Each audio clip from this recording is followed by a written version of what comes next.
よっこいしょ。今日もペギスケくん元気ですね。ペギスケくん元気ですね。そんなことはどうっていいんですけど、彼の、名前ね、僕以前その TikTok の収録をして、そこで名前を募集してるんですけど、まだ動画公開されてないので、まだこの子の名前は決まってないんですけど、これを見た方はコメントいただければなと思っております。はい、そんなことは置いといて、今日は、フレーム数について解説していこうかなと思っております。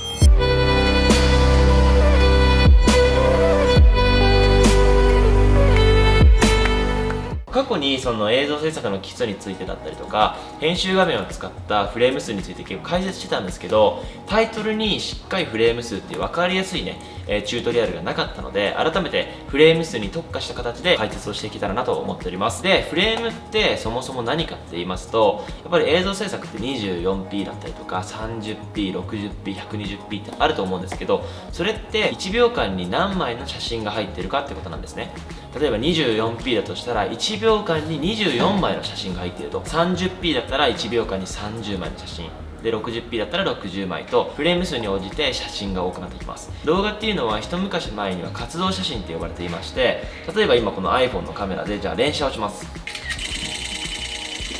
はい、でこれ連写したものを選択して、こんな感じで早回しします。そうすることによって写真なんだけど動画のような、動きがありますよね。それが活動写真と呼ばれているもので、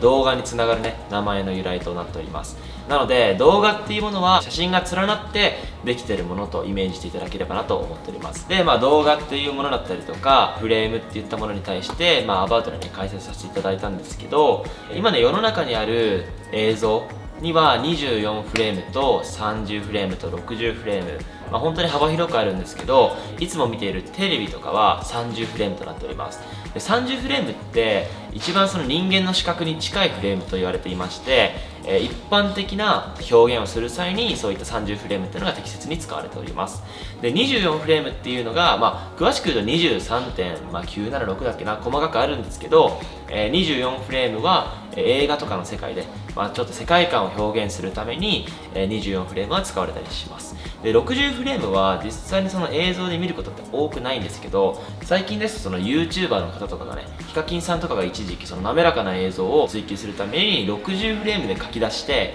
映像に流していましたね。そうなってくると1秒間に60枚の写真があるってことなんで、すごく滑らかなね、ぬるぬる動画って言われているものになってしまうんですけど、そういった本当に表現によってフレーム数っていうのが変わってきます。で、一般的に使われているのが24フレームと30フレームとなっております。で、僕が普段動画制作をするときにどういったフレームでアップロードしているのかってことをお伝えするんですけど、僕の動画は全て24フレームです。僕がよく作っているシネマティックの映像だったりとか Vlog、もちろんこのねチュートリアルの動画制作とかも全部24フレームで撮影しております。というのは、確かにその30フレームで収録して、お伝えすることができるんですけど、個人的にはシネマティックな表現をチュートリアルにもね使っていきたいなっていうことで、全ての動画24フレームで撮影して編集しております。よくね僕もインスタグラムとかいろんな動画を見させていただいてるんですけど、やっぱりその動画がくっついてしまう原因って何かって言いますと、1秒間に決められているフレーム数よりも下回ってしまう場合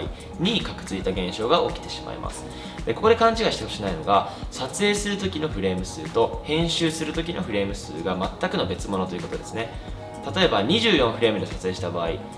シーケンス編集するものは24フレームで書き出すと一致するんですけど、例えば30フレームで撮影したものを30フレームのシーケンス編集画面に入れて、この30フレームのフレーム数、1秒間に30枚しか入ってない動画を2倍にスローモーションさせるとすると1秒間に15枚の写真になっちゃうんですよね。そうなってくるとどういった現象が起きるかっていうと、カクついたような演出になってしまいます。はい、まずねシーケンスがこちら30フレームで作らせていただきますと。なので撮影する素材、こちらですね、最近ハイドアウトで撮影したものなんですけど、撮影するフレームは 60p で撮影してます。というので1秒間に60枚の写真が入っているってことになります。はい、これをカットしますね。でシーケンスは1秒間に30枚の写真、これを追加すると、通常に本来のような滑らかな映像になりますと。ただこれを例えば、速度で 50% にします。